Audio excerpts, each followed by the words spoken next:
Hey, you're in the lab, and I'm Brianna, and you are going to learn the single best way to improve the performance of your system. I'll give you a hint. Today on the lab.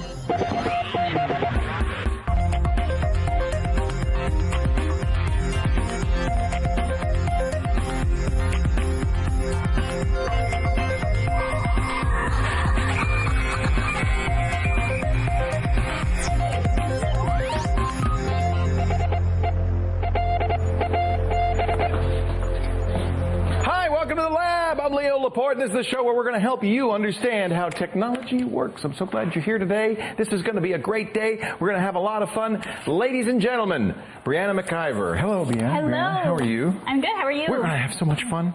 We're going to have so much fun. We've got great callers lined up. You've really done a good job on that. And we're going to show Warren's magenta fingers. He was changing the inkjet cartridge. Did you see that when he was holding up the RAM there? I did, yeah. There's a little bit orange or red or something in there. We'll show you how to add RAM and get your fingers all red. Sean's going to show you some QuickTime basics, very important stuff if you're using both Mac or Windows and using QuickTime. You've got a tip on some social networking. Metrofunk.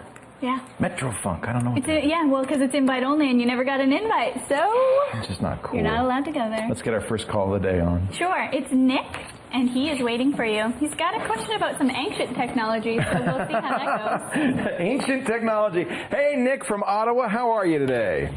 Hi, Leo. I'm good. Well, welcome to the show. There he is, everybody. I'm shopping for a non-digital SLR. What? You mean a film camera? Yeah, it's for school. Your teacher says you have to learn on film? Yeah, we're learning how to develop pictures. Oh, what fun. Some of them. So are you in college, high school? High school. High school. I think that's kind of interesting of your teacher because he wants you to learn kind of the old school way to do it before you learn the new school. It's like when they still do this when you're a naval cadet. You'll learn to shoot the stars with an astrolabe even though you've got GPS. And it makes sense with developing because I think some of the skills that you learn in developing are kind of applicable a little bit to digital photography. It sure is fun. But boy, I hate to see you spend a lot of money on a camera that is essentially an antique. Yeah. Well, let me ask, we have an antique here. He might be able to help. He certainly has a collection of antiques. Ray Maxwell's going to be talking a little bit later on. Ray, how are you today? How are you, He's going to be Leo? talking a little bit later on about cameras. You have a few film cameras in your collection, don't you? Yes. So tell me, what do you recommend these days?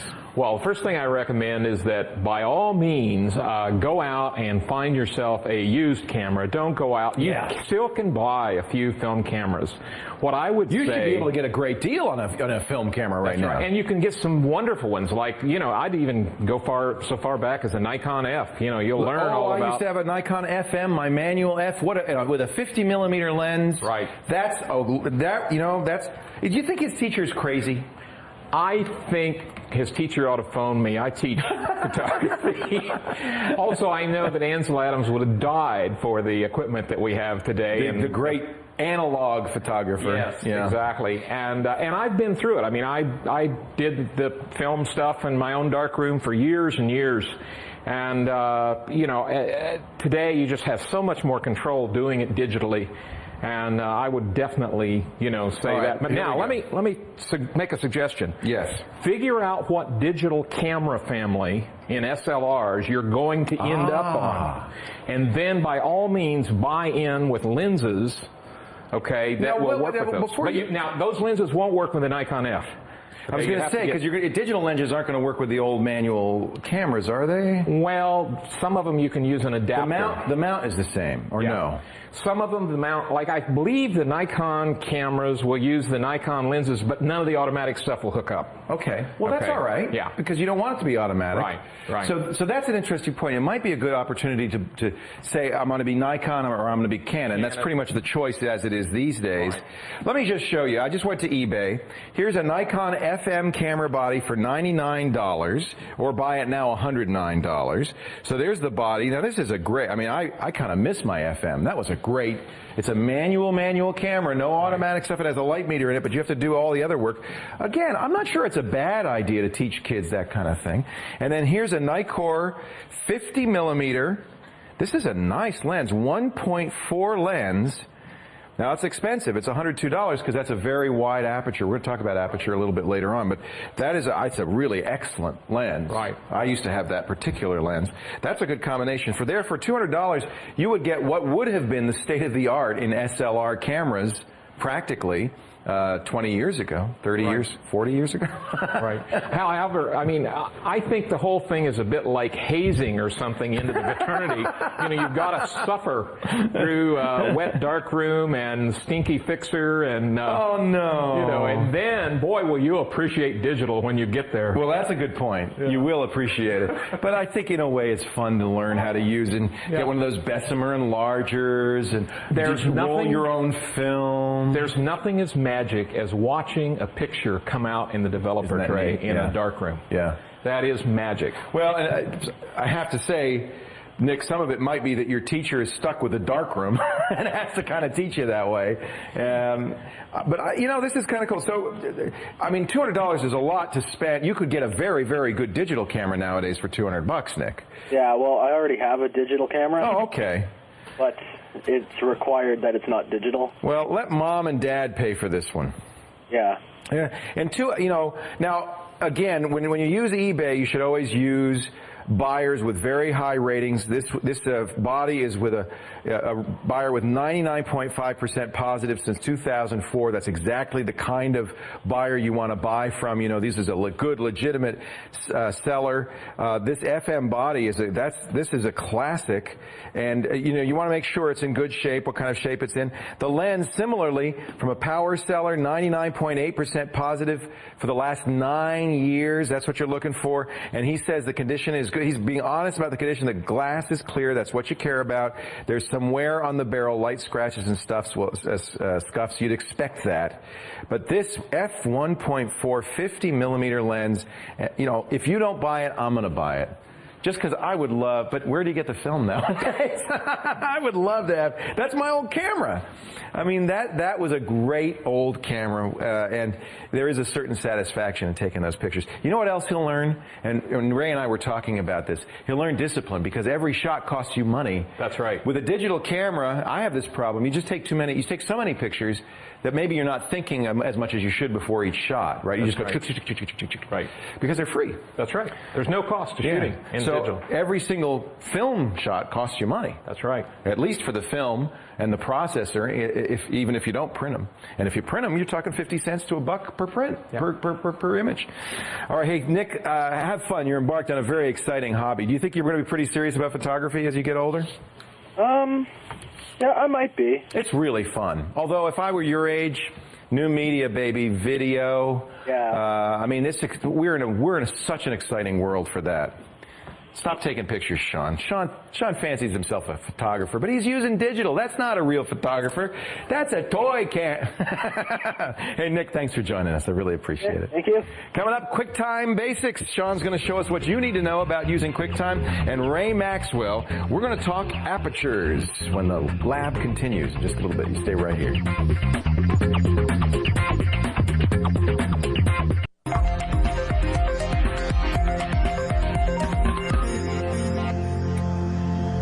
I know you love photography. We talk a lot about photography. And my favorite guy here to talk about is Ray Maxwell. He's an educator, a raconteur, an expert in photography, color, Photoshop, and a whole lot of other things. We're going to talk today about cameras.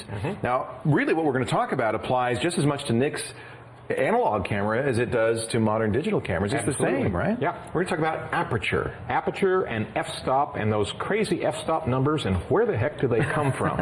All right.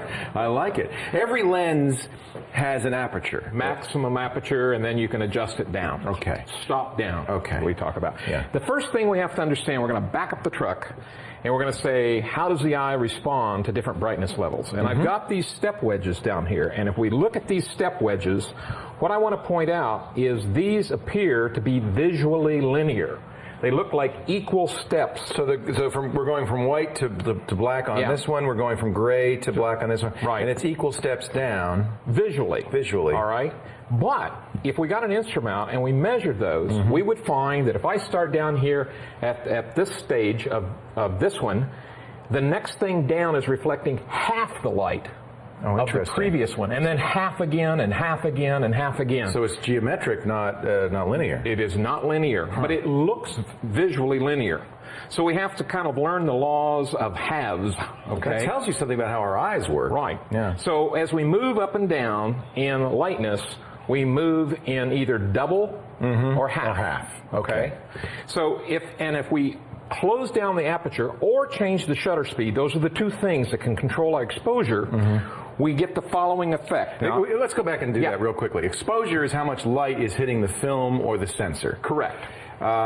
And total amount over any period of time, how much light is hitting. Right. So if you keep the shutter open longer, more light is hitting it because it has more time for light to hit it. Or if you open or close the hole, more or less light hits it depending on how large the opening is. Correct. And you could do it in combination. Longer shutter speed and a wider opening means you're going to let more light in, so maybe at midnight or something you'll see something. Right. Okay, I get it.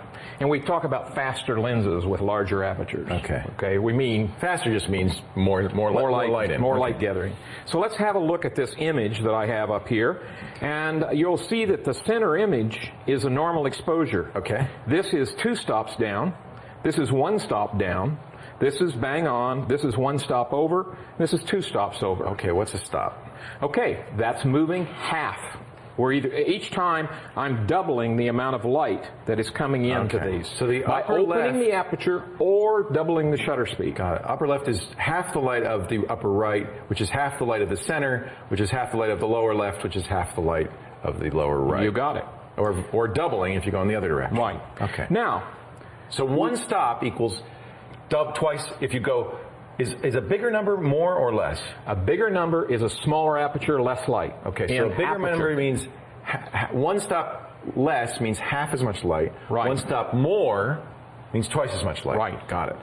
But if we look on the lens and we look at the shutter speeds, now I'm going to point to the shutter speeds here. You know, we go to 1/4 of a second, 1/8 of a second, 1/15th, 1/30th, 1/60th. It's very obvious each of those is half the length of time as the previous one. Right, okay. Okay, but now let's look at the f-stops down here. F16, F11, they're F8. kind of wacky. And you're going, huh? Those numbers aren't Is each half one of these. those a stop? But each one of those is having the amount of light, and we're going to explore why. Okay, first of all, we have to understand a term called focal ratio, or F number. And it is equal to the focal length of the lens, which is this back focus distance. It's from the nodal point on the lens back to the film plane or sensor. Okay. That's focal length. And the larger that number, the more telephoto the lens is. That is correct. Okay. And then we divide that by the apparent aperture, or the diameter of the opening. And it's the diameter. That's important. Okay. So now then, this begs a question. If we have a long focal length lens, which is a telephoto, 105 millimeter, I'm going to say something here, and don't send me email because this is a gross oversimplification. Those of you who know better. Right. Those of you who know better, ignore the next phrase, but because this is simplifying the thing, but the effect is the same. If we have a short focal length lens, it's a wide angle. Right. It gathers light from a larger area. Makes sense. Okay. The longer focal length lens. It's more of a pinpoint. Yeah. Okay. So it turns out that if we want lenses that have the same light gathering ability, we have to go back to that focal length over aperture. You need a wider aperture for the longer the lens. That's right. So if you go out to a sports thing where the guys who have unlimited funds, you see these big, long telephoto lenses, and they have openings. That's why it's so big. They're letting more light in because it's such a telephoto long telephoto, lens. you need a gigantic aperture. I'm starting to get it. Right. Okay. So I just bought a 200 millimeter lens. Yes. And it's f3.5. That's not as much light as letting in as a shorter lens of f3.5. It's like a darker lens. Well, the two let in the same amount. If it's f3.5 for both lenses. Oh, because f but the telephoto ratio. lens has to have a much larger aperture to get the same amount of light. I get it. So I'm not looking at f is actually not the aperture. Right. Now I want you to hold up these two lenses. These are two different lenses. In fact, hold them against the light here. Yeah. Well, we have to shoot into them. We want to go down the barrel. And I want you to look down the barrels here, and I want you to see the apparent aperture. You'll look notice at the difference. The one on the left is a telephoto and it's a gigantic apparent aperture. The other one I've got set to wide angle, and see how small it is? They're both f2.8 lenses.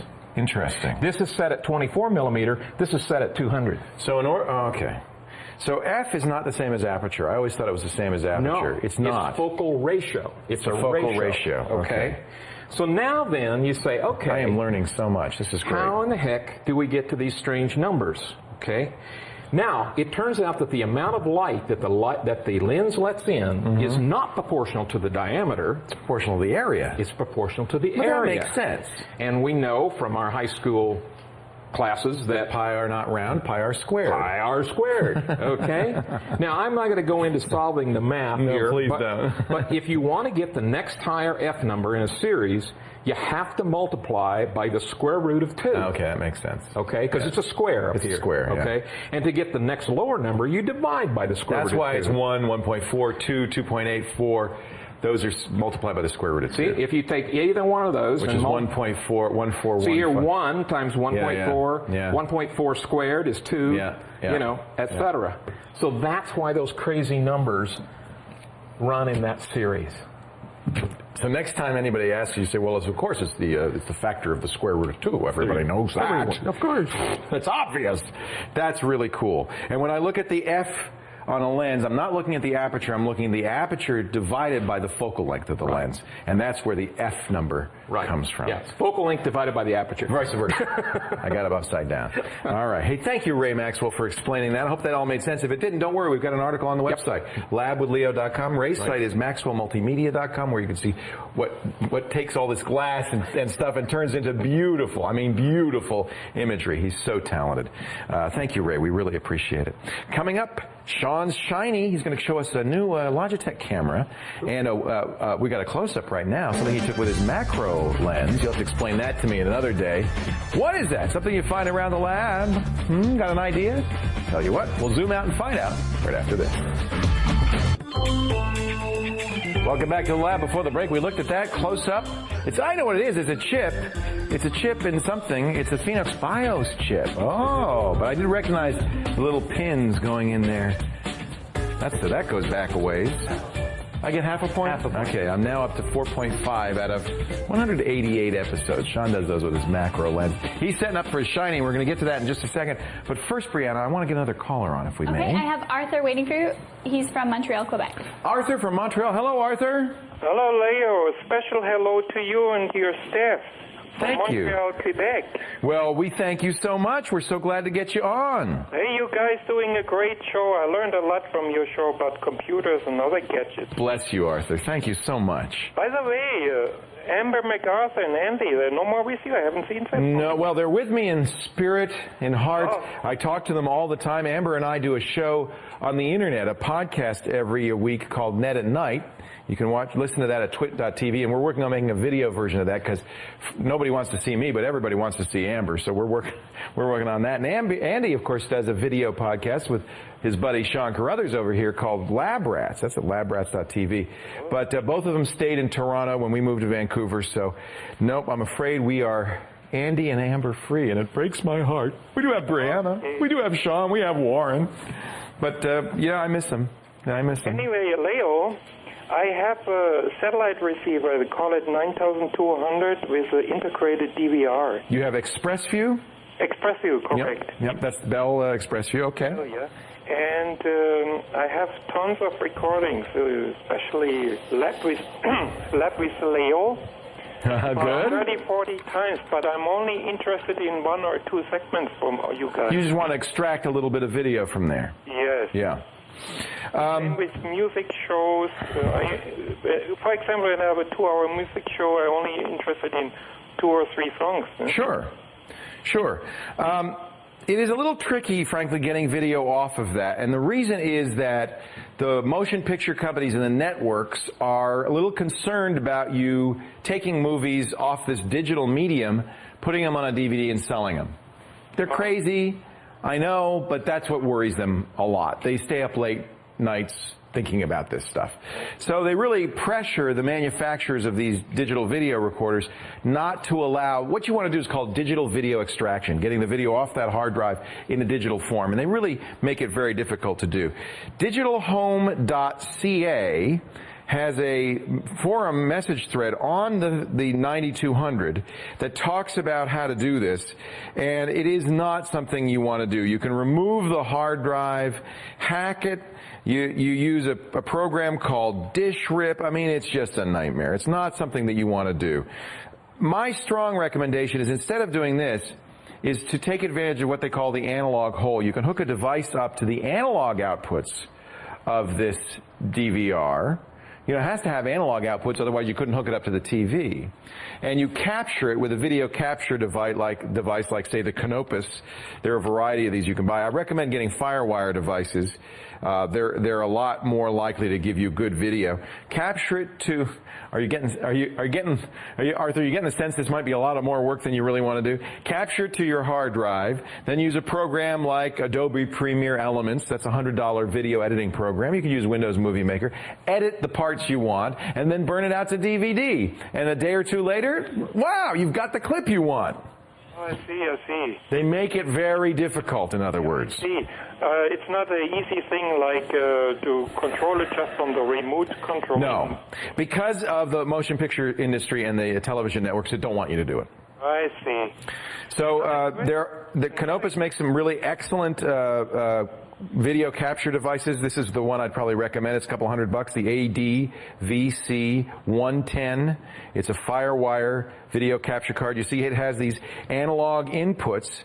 The yellow is composite video, then that's stereo left and right. That, you put that in, and then you get FireWire out that goes to your computer. This does a very nice job. $200. Oh my God. Forget it. That's the answer, Arthur. I told you what it would take. It's not easy to do. If you want to read more about this, you can go to that forum at digitalhome.ca, but it's a lot of work. I don't recommend it. Yeah, understand. That's okay. Not worth to do it. It isn't. That's another question. For example, when I do 1 hour HD recording, and on my time index it shows maybe 40 minutes recording on HD and 20 minutes SD. Yeah, probably what's happening is you run out of space on your hard drive. The recorder automatically downshifts the quality to standard definition if it figures it's not going to be able to record the whole show. So what it does is records as much as it can in high def, and then goes, whoa, I'm not going to be able to finish this show. And as a courtesy to you, so it doesn't just stop recording, it continues to record at a lower resolution. I suspect that's what's happening. Best thing to do is take some of those shows. I know you love our show, but it's okay with me if you delete a few episodes. We'll be back. We'll do more. We repeat ourselves a lot. Didn't we do this shiny before? I think we repeat ourselves a lot. No, we've never done this before. This is new from Logitech. Yes. Is it? Now, they are always doing new cameras. What one is this? They're always doing new ones. This one is an old favorite updated. So this is the Orbit. This is the Orbit AF. The QuickCam Orbit AF. And now what this is instead of just having a camera in here, it actually has motor is in it as well. So it'll actually move and it can track. Oh, so I don't have to do what I'm doing. So you could actually steer it. So I'm going to aim it back up the lights again. Let's move it around like that. I'm actually controlling that from the control panel here. Look at our good-looking crew. Yeah, so all the girls are going, wow. And so we can do that. Look at those handsome guys behind the cameras. We should get rid of Leo and Sean. Turn the camera around. Yeah, so we can do that manually, or we can actually set it up to do face tracking. Say, follow me, and now it'll actually move around with. Let me try that. Move around, so. I'm sorry, you have to show my ugly face now. All right, so we'll tilt this up here and see. Well, it's trying to get away from you, apparently. Sometimes it gets confused by all the lighting. Yeah. Okay, ready? It's trying to follow me. Oh well. Well, it doesn't. You know, I've done this in a normally lit room, and it works fine. I think it's such a bright room in here that it's not working. Yeah, that is the problem. The lights are confusing it. But it's got a lot of things on this, as with all the other Logitech programs. It's actually got a little gallery here that you can have a bit of fun. You can change yourself into an avatar. It's hard to do this backwards, but you can become a cat. Oh, did you notice that it did that? It just moved back to me. It moved towards you. Yeah. Okay, so let's see if we can do this. press play. Oh, Video effects are not supported with the selected camera image size. Okay, yeah. Oh, here's the one thing about this one. It does actually go up to 2 megapixel Very high images. quality, yeah. So we can actually drop that Yeah, down. let me get a little lower so the lights aren't there. So the processing power will drop it down to 640. And is it autofocus? Yeah, it is. It is autofocus. You can turn that off and do manual focus. So there we go. So we're down at a lower resolution, which still looks really good. And what are you going to make me? Make me a kitty I'm going cat. to turn you into a cat. We're going to press play, and it's going to calibrate you. Okay. And there you go. We're good. And now your eyes will be moving in there. I've turned into a cat. That is pretty amazing. Wow, I'm a Cheshire cat. Oh, now I'm Mona Lisa. Mona Lisa, are you crying? Are you crying? Get me out of here! I don't. Oh, wait a minute. Hold on. Okay, I'm better. This is actually really. It's a whole lot of fun. The quality of the camera is excellent. The face tracking does make it good when it works really well. And I mean, just obviously, it's a ton of fun, as you can see. You're acting like a little kid. I want this. Here's the pros and cons. Great sensor. It'll follow you around, and it actually, we didn't show it here, but it has a stem between the orb part and the base, so you can actually lift it up so you don't have to actually get down on your desk like Leo was doing here. And the software bundle, tons and tons of stuff in here. Bad thing, I don't know why they did this, it's Windows only, but Logitech actually has a good bunch of Mac drivers, so hopefully this will be available for Mac soon. Oh, I'm sure it will.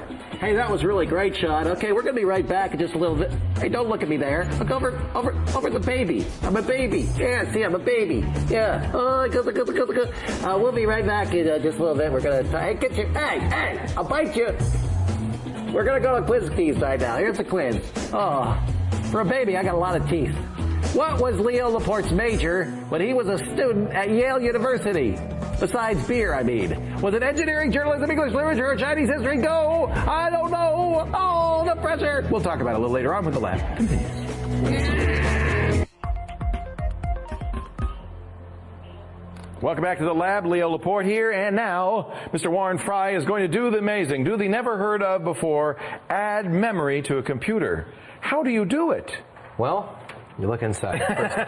Now, we're going to do it to a desktop computer. It's not so very different to do it to a laptop, really. No, it's usually actually simpler. You can just unscrew a panel and put them in. There's less digging into the gut, which is the most intimidating part of putting RAM in. Okay. So this is what the RAM is going to look, at least nowadays, RAM looks a little bit like this. Sometimes they're bigger. That's 1 gigabyte. That's a gigabyte. Isn't that amazing? And so is that.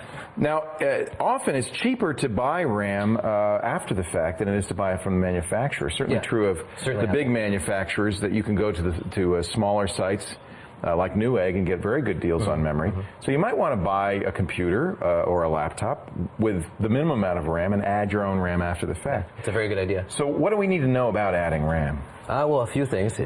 First off, it's this is laptop RAM. Yeah, that's laptop RAM. Yeah. Well, iMac, but that's more or less the same thing. They call them SODIMMs. And really, it's the cheapest possible way to add a lot of performance to your system. It really does, doesn't it? And there's programs like Photoshop, which chew up a pile of memory. Modern operating systems like Vista or Leopard, for instance, will eat up a lot of memory. So if you plug in more RAM, it'll just run a lot more smoothly. Now, there are limits. For instance, if you're using Vista, 32-bit Vista, which most people are, there's no point in putting more than 4 gigs of RAM, and it won't see it. If you're using a Macintosh, there's a little bit higher limit. But I think it's still 20 or 30 terabytes. But in any event, you're probably limited in that case by the hardware, what the hardware can do. Exactly. The number of slots available and how much RAM they can get on a single stick. So this is a PC. Now we got a little bit larger stick that we're going to put in here. Can we see the RAM in there? Already in, but yeah, I'll pull one out. There you go. So that's bigger. This is also a gigabyte. You can get them on both sides. You can get them as big as 2 gigabytes in this form factor. And sometimes you have to put them in pairs, so you might have to end up getting 4 gigabytes, or just get 1 gigabytes to get 2. And the nice thing is most RAM vendor sites now, you enter in the model of the computer, the motherboard, whatever, they ask you about the computer, and it'll tell you exactly what RAM to use, whether you have to add it in pairs. In many cases, for instance, let's say this computer came with a gigabyte of RAM, but it was 4 256K chips, meg chips, or sticks, I should say. You'd have to pull those out to add RAM So you, in fact, you know, it's a little weird. You might have to buy 2 gigs of RAM and pull out the old RAM. But it's sort of a multiplier effect Right. because you're getting that much more power. Right. Oh, it does make a big difference, doesn't it? My recommendation for Windows is 2 gigabytes. Mac, same thing, 2 gigabytes. You can get by with 1 in most cases. And if you put more in, you can get some real speed improvements. It really does make a difference. Some of the caveats are if you have an older system, you might have to actually go search for that RAM, like go on eBay or Craigslist and find But then it. it's really cheap. But then it's really cheap. Right. Or sometimes I've seen it actually go higher just because Really? it's rare. Because it's old? Yeah. And then people would like to stick with their old system, but then they have to, it's kind of a never-ending battle between price and performance. So we're going to add some RAM to this machine. We're going to show you what it looks like to add RAM to this machine. Go ahead and roll that tape. These are you're going to put these. First, we're going to take it out. So how do you take it out there? It's kind of tricky. You have to make sure you don't touch it on the chips themselves. Okay. And you release those white That's right, holders. They're holding it in. Mm-hmm. And you snap them back in when you put it back. Okay. And putting it back in. It's about the same thing. It's the same thing. Try that right now. We're going to put them back in, or we took out the old RAM. Now we're going to put in a bigger RAM. And one thing you have to remember is make sure the computer's off and unplugged for one thing. And that's yeah, don't do this with the computer on. You also have to push it a little harder than you might think. Yep. Now each RAM stick is keyed. It has a little key, so there's only one way to put it in. Make sure you match that key up with the key on the slot. And then if you push it in all the way, those white clips will come up and hold it in. And if it's not going in, so pull it out again. I want to show people the key. If it's not going in, you don't want to force it in because if it don't fit, don't force it. This is the little key here, and you'll notice on the slot there is a riser right where that key has to match, and that's so you can't put it in backwards. You can only put it in one way. If you try to put it in backwards, it's not going to go in. See that key there? It's only going to go in one way. But I've made that mistake. I've tried to jam it. You push, and nothing happens. Yeah. And you see on the edges these little nicks here, that's what the white clips are going to snap into so that the RAM is held firmly in. You'll know if the RAM's in, if it really is firm in there. If it's wobbly in the least, it's not in. And if it's not in and you turn the computer on, it just won't work. So there's another clue right there. Yeah, it's not going to fry it if it's not in. No, but it just won't go You just anywhere. won't see the RAM, yeah. Oh, very good. A very inexpensive way to add a lot of power to your system. I highly recommend getting up as much RAM as you can. Look at that. He's going to put it right in there. Another thing to worry about is being grounded. So if you have a mat. Oh yeah, down, we're going to get emails. People say, oh, you weren't grounding yourself. We're in a very humid climate. It's raining right now, and so static electricity isn't a problem. But if you live in a dry climate where static's a problem, even the slightest static shock can damage these chips. You want to ground yourself with a grounding strap hooked up to a cold water pipe. Don't install it on a rug. Don't go like this first. And you can also sometimes just ground yourself by touching the case. That's if it's plugged the poor in. man's version, yeah. That's the poor man's version. Unplug it after you ground yourself and then put in the RAM chips. Yep. But if you're in a place where there's a lot of static, get a grounding clip.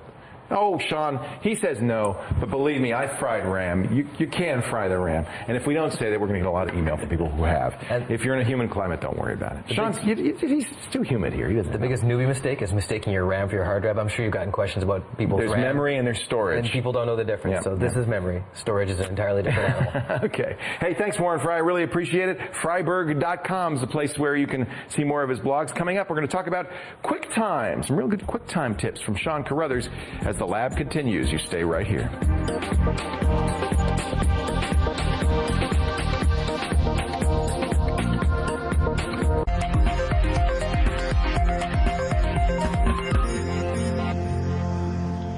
Welcome back to the lab. Leo Laporte here. Brianna has another great caller for us. Who do you have? I have Reese from Hamilton, Ontario. I see him right there. He's wearing his Star Trek shirt. Are you in the Federation fleet? No, sir, I am not. Is that a Star Trek shirt or is it a shark? No, actually, it's a gyro. I used to work for a company called Victorvision in Burlington. Oh, neato. Yeah, I can see it's a gyro now. Yes. What does Victorvision do? Victorvision does aerial cameras, somewhat the same thing as what Westcam does. Oh, very cool. So when I hang out of a helicopter, camera in hand, I may well have a Victorvision rig on me. Is that right? Absolutely, yes. All right. What can I do for you, Reese? Well, I have a computer running XP Pro. Okay. I like to back up my files doing incremental method instead of always copying all the files over. Right. So I was wondering if you could recommend a file that was maybe either free or a shareware that's better than that instead of using like a Microsoft program, which I think compresses a file. Yeah, there's a free Microsoft program. It's part of their power tools called SyncToy. Have you ever tried that? No, I haven't. Yeah, this is free. It's lightweight. I am with you. When I make a backup, I don't want a blob. because I can't see what's in that blob. I have no way of verifying that the files got there. You know, I can't open them. But even worse, if I want to restore the blob, I have to install the program. That means I have to reinstall Windows, install the backup program, and then I can get my files back. That's correct. No good. No That's good. right. I'm looking for a backup that I can read. If I back up to an external hard drive, I should be able to take that drive to another computer, read those files, and that's what SyncToy will do. It synchronizes two folders. Now, the two folders can live anywhere, even on the network. It's free. It's available. If you know, the URL is ridiculous, of course, Microsoft.com/download/ this long number. Why they do that, I don't know. However, a Google of SYNCTOY, all one word, will find it for you. Okay, excellent. Now, I was trying a program called GoodSync, and there is a fee for that. It wasn't too bad. But I was just wondering if there's something else, and it sounds like Microsoft Sync is... Yeah, they do a good... Now, I do, and I mention this frequently, but I'll mention it again. I do use a commercial program to do this called Second Copy. Now, what I do is I have a network-attached storage. You know, that's a hard drive that's on the network, but outside of my facility. And I use this program, Second Copy, to copy files over. It does the same thing. I'll have a My Documents folder on the backup, a My Documents folder locally. I'll synchronize the two. And it has, just as SyncToy does, the ability to keep every file on the backup. So you can synchronize so that they're identical. In this case, I don't want to. I want to keep old versions of the file as well. Exactly. Yeah. So it just, basically, and it's very efficient because it only copies changed files. Okay. So this is from centered.com. The program is called Second Copy. You can download a free version. It's not very expensive. I think it's $30 or $40. It's shareware. It's a great. I have to say this is the one I use. But SyncToy is very similar. I just find I've used Second Copy for years. I feel like it's a little bit more powerful, a little more capable. Excellent. Okay, Reese. That's excellent. Thank you so much. Not a problem. Thank you for your time. All right, you take care now. You too now. All righty, bye-bye. Hey, coming up, we're going to talk about QuickTime in just a little bit with Mr. Carruthers. Yes. But I think this would be an excellent time to get a UL. Why not? Jewel. Now, Sean's going to be talking about QuickTime, but I thought I'd do a little free file here. Okay, this is a Windows or it's in Windows. It's called Cam Player. Now, you know, there's GOM Media Player, there's VLC. It's like, why are we showing another video player? Yeah. All of them have their little idiosyncrasies.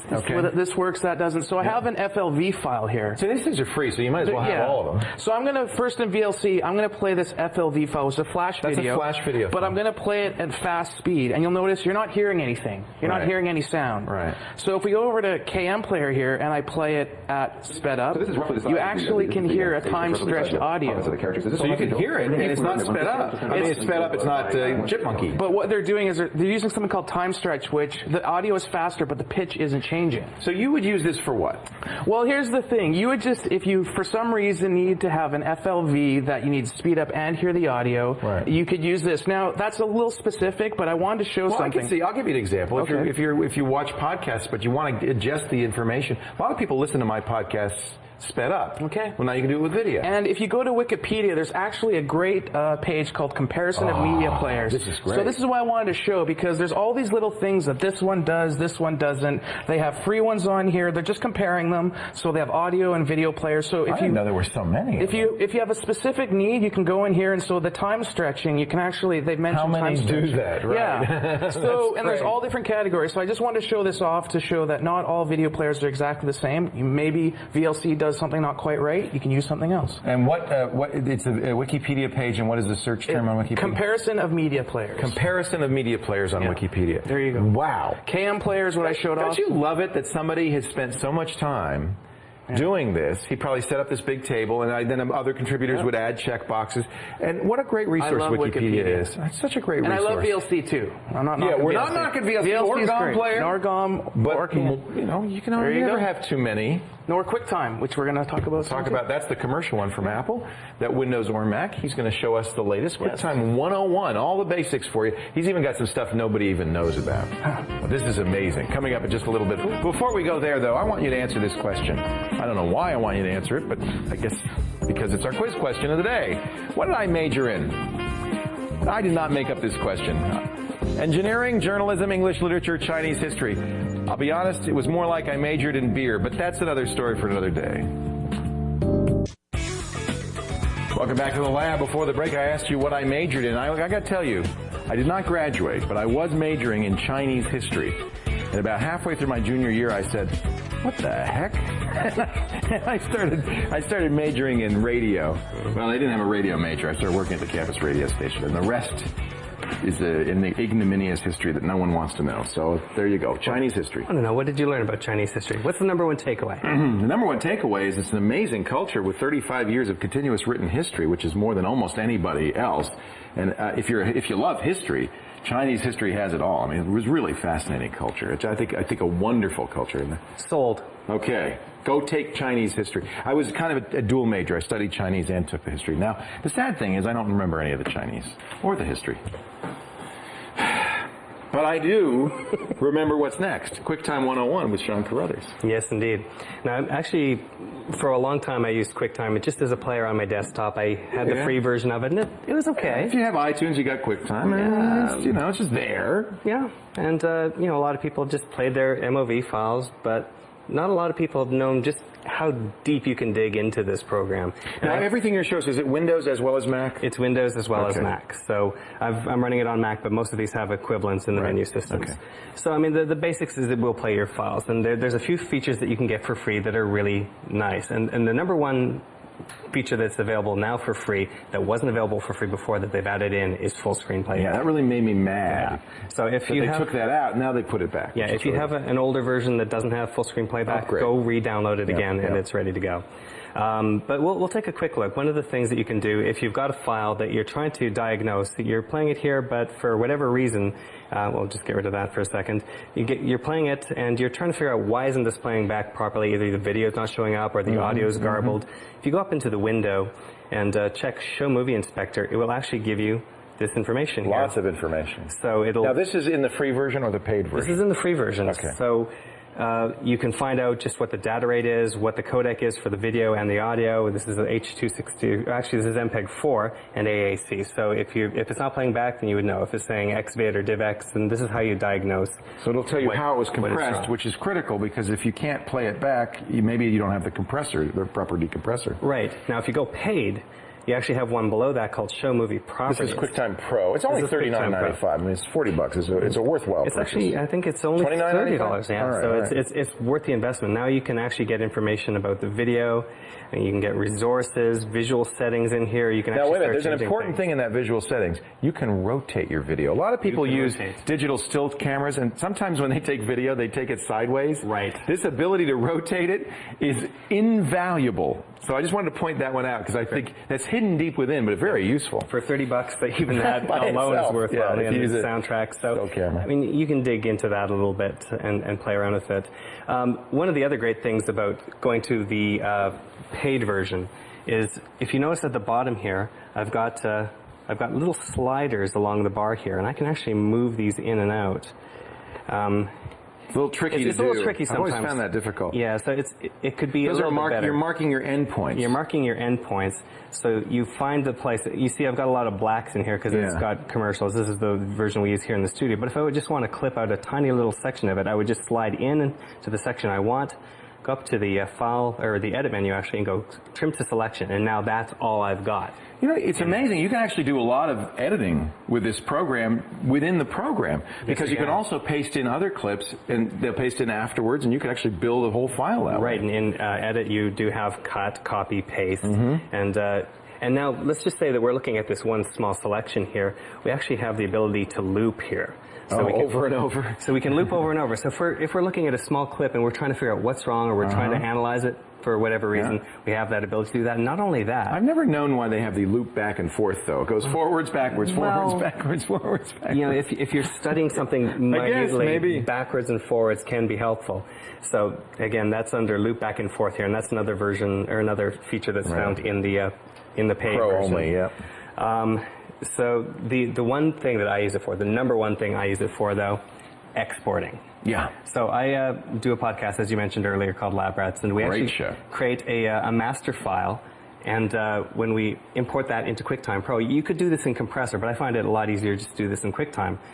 We open the master file I've rendered out, go into Export, And now, when it pops up the dialog box here, you'll see you have a ton of different settings here that you can export out to. So I've got AVI, I can export it out to Apple TV, to the iPhone, to the iPod. I think that's the main reason Windows people Media. pay for QuickTime Pro is because they want this ability to export out in all these different formats. Right, and it actually has all the options as well. It's not just you're picking this. You can actually then go in and start tweaking things. Now I can actually change There's a lot of tweaking of it. I can change the quality of it. I can change the amount, the frame rate. I can change the compressor. Look at all these codecs. Now I've got all of these codecs in here because I've got Final Cut on here as well. But you'll have a number of these in here. Quite a few, yeah.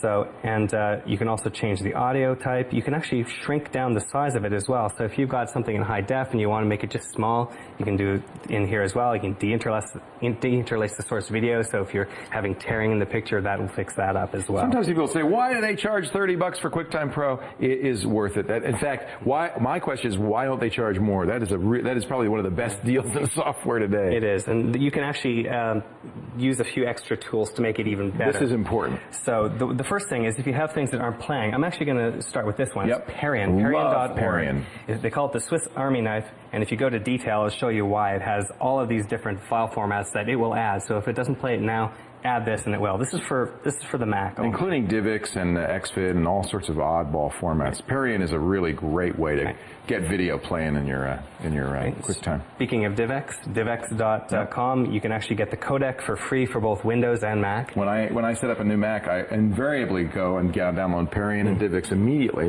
right after unlocking QuickTime, of course. And if you're on a Mac, Flip for Mac is one that you really must have. This will allow you to encode, or this will allow you to play back Windows Media, and for a little bit extra, you can buy one of the studio versions that will allow you to encode to it. So if you're doing exporting and you want to do it for Windows, but all you have is a Mac, this is the way to do it. So 3 very useful programs, and of course the most useful of all is the 4th QuickTime Pro. Highly recommend the $30 purchase. I think it really is valuable. Worth every if you penny. work with video. And if you don't, you might even find there's some useful things in there for the free version. Thank you, Sean. All of this on the show notes, labwithleo.com. Indeed. And we'll have a final word for you right after this. Stay right here.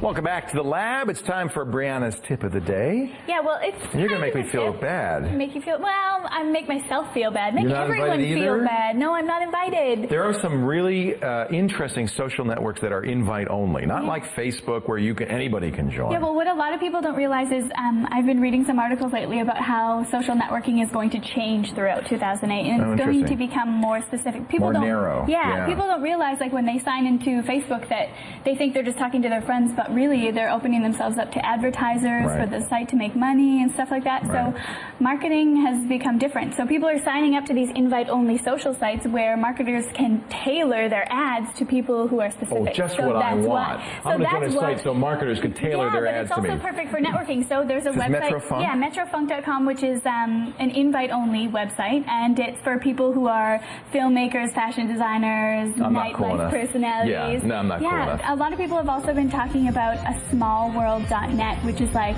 Facebook for the elite, like Naomi you have to be Campbell. invited, though. You can't get in there unless somebody sends you an invite. So send Brianna an invite so she can tell us what it's like. Well, I also found a website called inviteshare.com. Oh, where they can get around that. So you can get around that. If you have a login, you can share it with other people. But Thank you, Brianna. Yeah, no Thank you for problem. being here. We'll see you next time on The Lab. Bye-bye.